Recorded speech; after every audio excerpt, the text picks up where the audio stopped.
Now it came to pass that King Higelac made war against the men of Frisia, and he took with him a great host and many famous chiefs.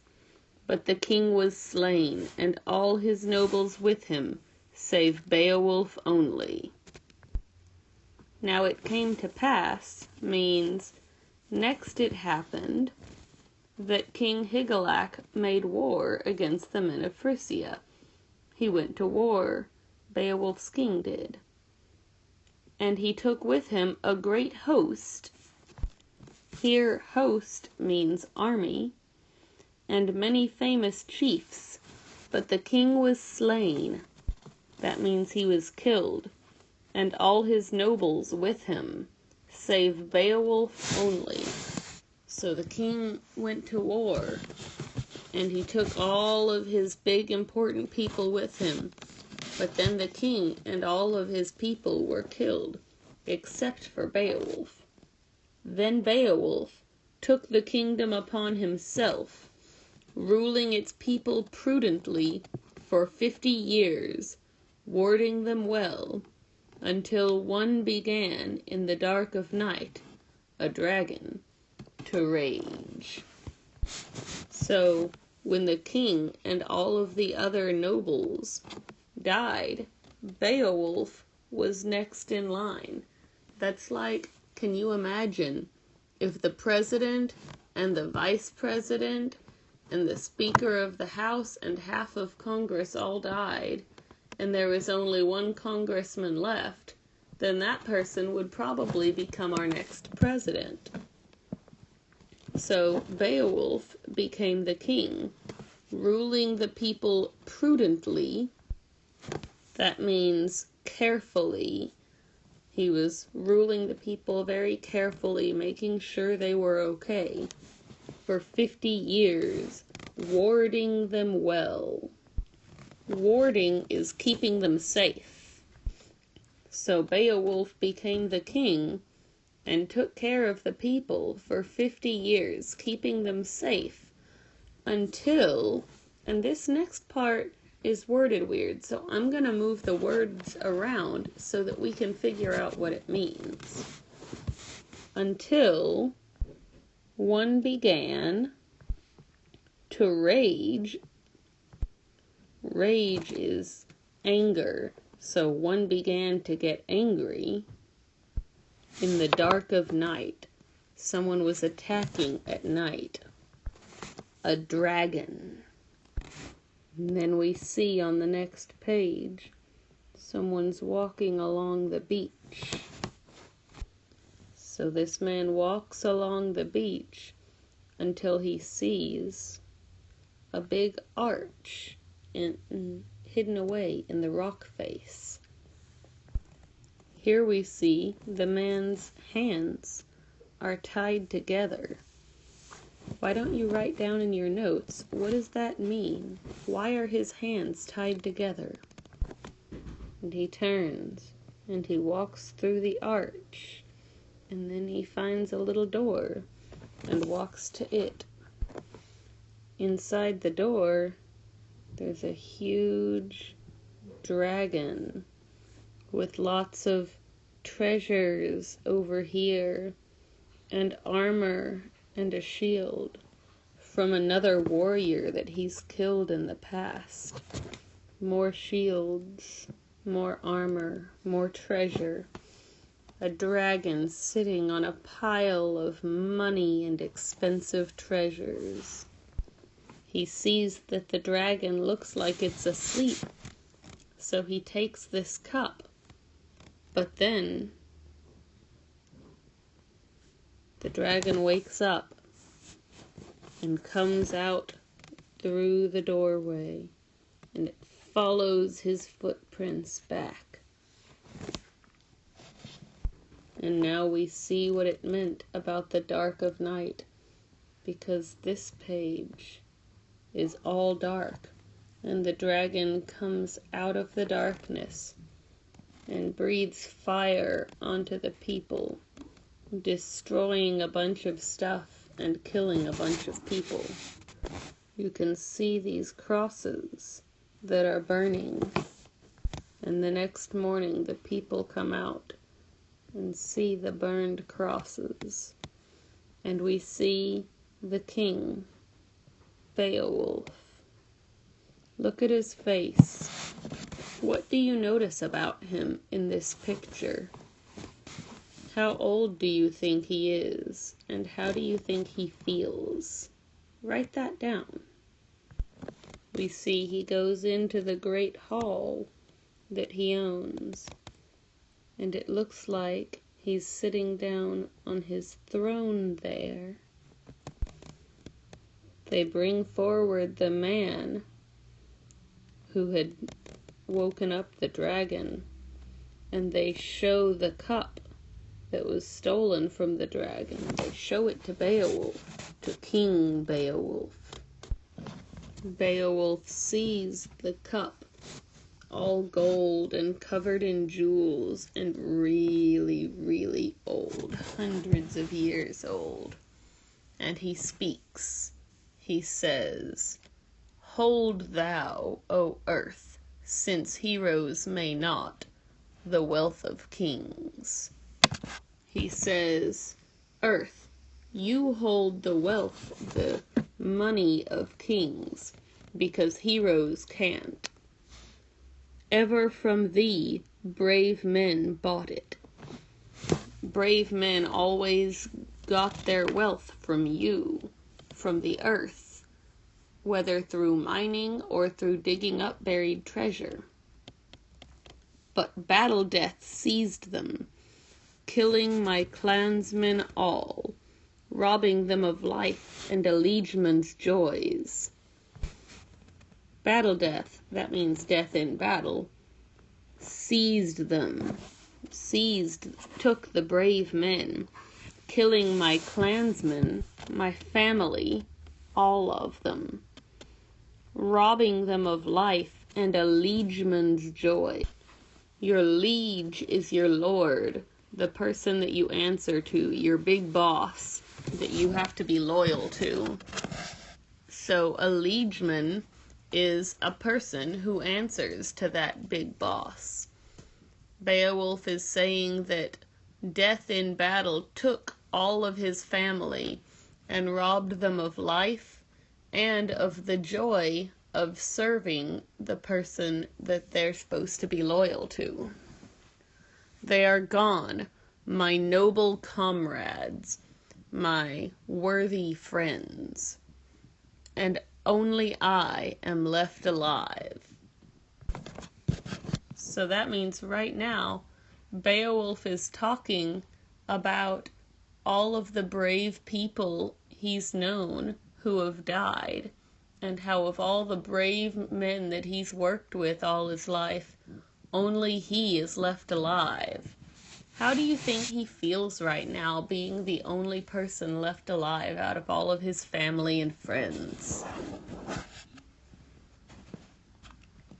"None have I left to lift the sword, or to cleanse the carven drinking cup." He's saying, I have none left, I have no one left to lift my sword, go to battle with me, or cleanse the carven drinking cup. Cleanse means clean, but he probably means to drink with him, to take the fancy drinking cup here with him and clean it out and use it with him. He doesn't have anyone left on his side to go to this battle or to help him drink and have fun with this new cup. "The helmet hard, all haughty with gold, shall part from its plating." Haughty means proud and full of itself. The helmet is full of itself. It thinks it can protect anything. It thinks it's so good because it's covered in gold. But it'll part from its plating. All the gold is going to come off of the helmet. The polishers lie buried who could brighten and burnish the battle mask. The people who made it and who could make it look pretty are all dead. the armor that oft braved the bite of steel, the armor that often braved the bite of steel, stood up in battle over bicker of shields, now rusts with its bearer. Bicker means an argument, like you might bicker with your brothers or sisters. So he's saying the armor that so often held up in battle and was brave against swords and over shields clashing against each other and making noise, now that armor is rusting, and so is the person wearing it, which is Beowulf. He's saying, I'm old, and my armor is old, and the people who could make this stuff look fancy, they're all dead. No good hawk now flies through the hall. A hawk used to be used to help them hunt.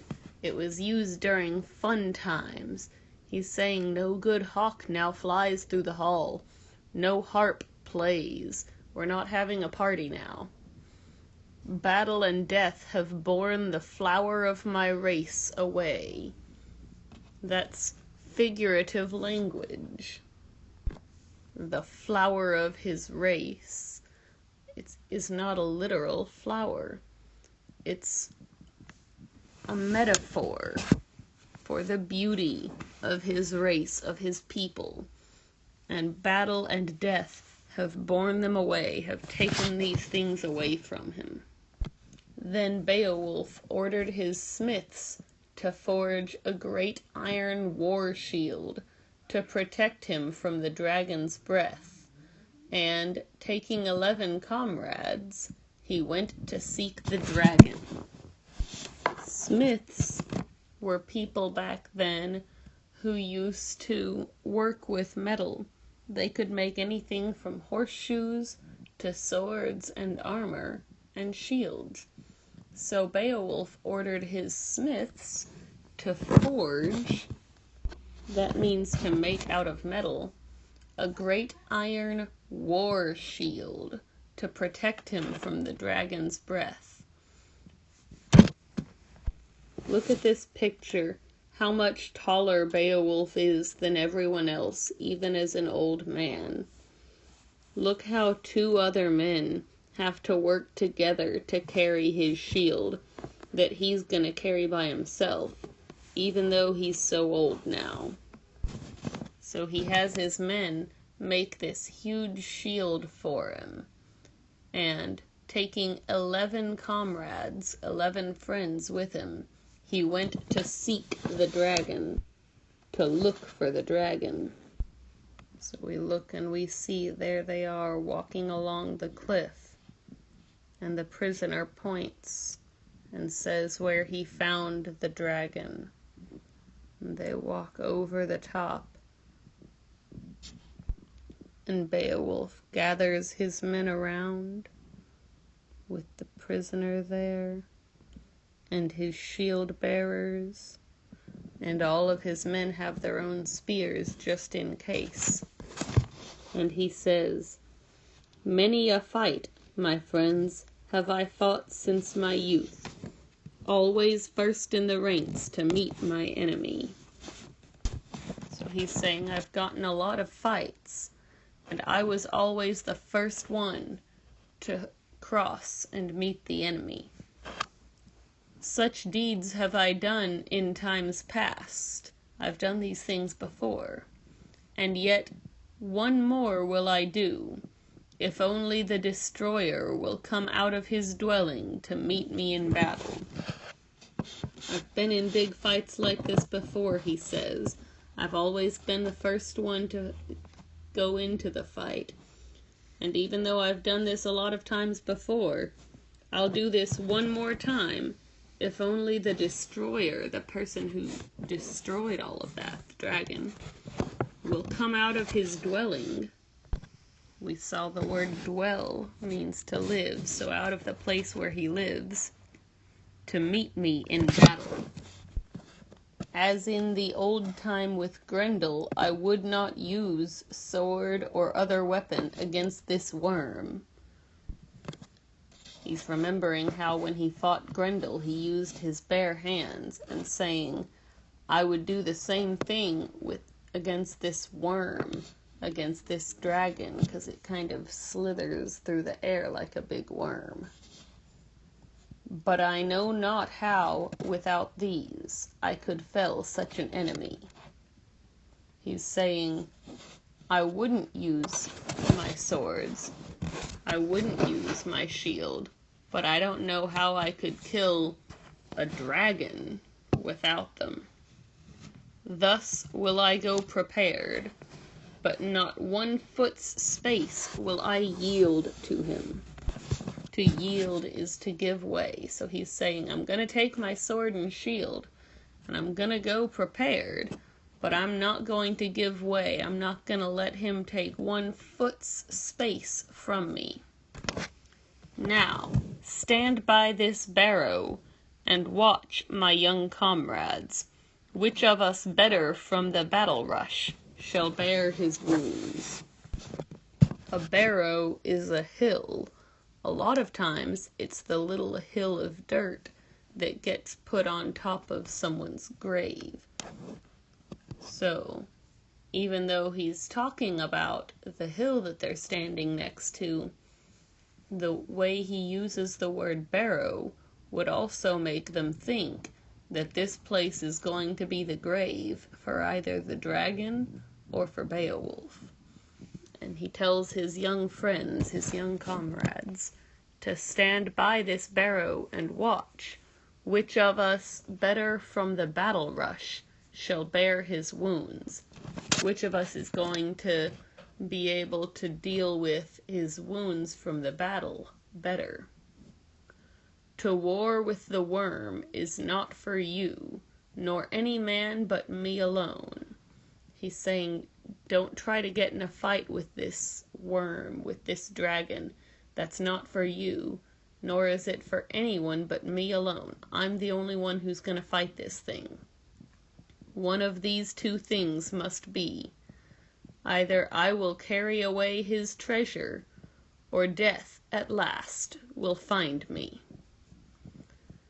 He's warning his friends, don't try to get in this fight. This is between me and the dragon.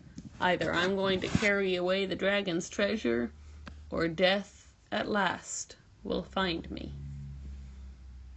And then he goes down the hill with his sword and shield, and goes in to where the dragon lives. But instead of going in, he bangs his sword against the shield to wake the dragon up and make it come out. And it does come out. And here we see the dragon and Beowulf are looking each other in the eyes. How do you think each of them feels right now? Stop and make a prediction. Write in your notes how you think this battle will end.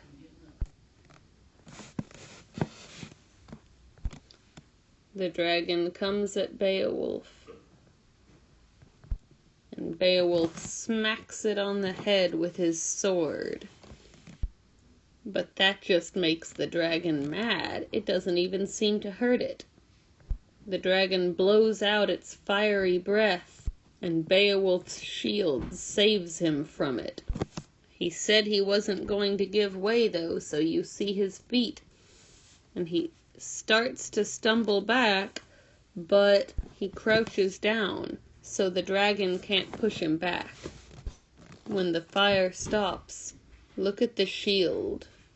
Look what happened to that iron shield made out of metal. And look at Beowulf's face as he looks up at his friends.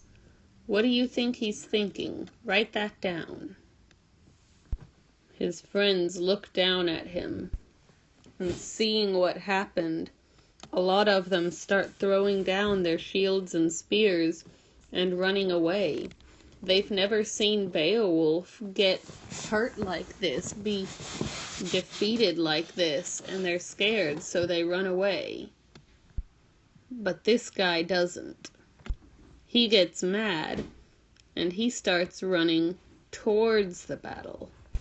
He yells out, "Now is the time to show our valor." Valor comes from the same word as value. It means now is the time to show our worth, to show what we're good at. Let us go and help our chief, where the heat is about him, glowing and grim. Let's go and help our chief Beowulf, where he's stuck in all that heat, glowing and grim. Grim is like dark and scary. Foul shame it were if we should carry back our shields to our home, unless we can first destroy the enemy and save our king. A foul shame means a really bad shame. We would be ashamed of ourselves if we carried back our shields, if we brought back the shields that are supposed to keep us safe to our home, but we didn't even use them to destroy the enemy and save our king. How ashamed of ourselves would we be, he's saying, if we kept ourselves safe, but we didn't keep our king safe.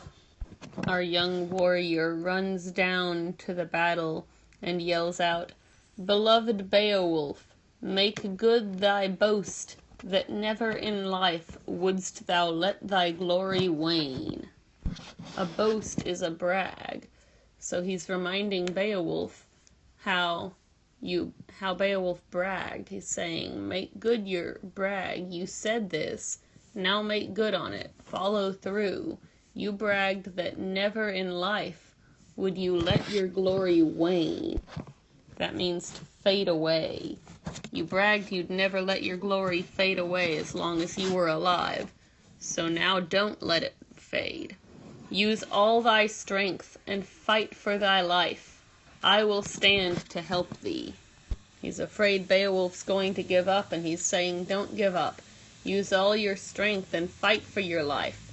I'll stand to help you.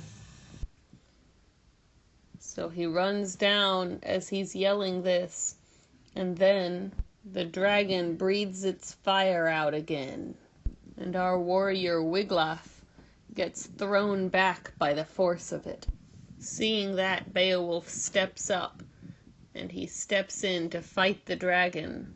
He slams his sword down onto the dragon's head one more time, but his sword breaks on the dragon's head, on the dragon's hard skin.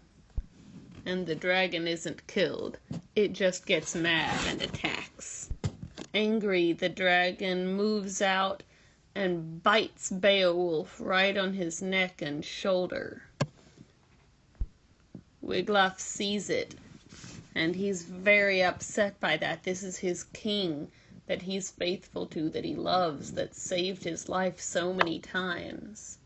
Beowulf drops his sword from the pain and closes his eyes.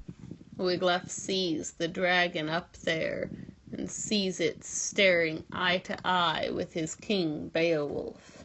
So while the dragon is distracted with Beowulf, Wiglaf takes his sword and stabs the dragon in its belly where it doesn't have all that armor. Now the dragon notices Wiglaf and figures out what he did, but it's already wounded very badly. Beowulf, who's also wounded, takes his sword and lashes out at the dragon who's now wounded. He sees that it's weak in its belly, so he takes his knife and slashes it across the belly and cuts it wide open so that it'll die. Now we see both of these men have the dragon's blood on their swords and on their shields, but Beowulf is standing, and Wiglaf, who's younger and not as strong, got pushed back by the force of it all. The dragon is dead, but Beowulf is still badly wounded because it bit him really hard on his neck and his shoulder. So this is where we're going to stop for right now, but I want you to write in your notes, what do you think is going to happen next? Do you think Beowulf is going to recover from this? What's going to happen to Wiglaf? Will they get the dragon's treasure? What will they do with it?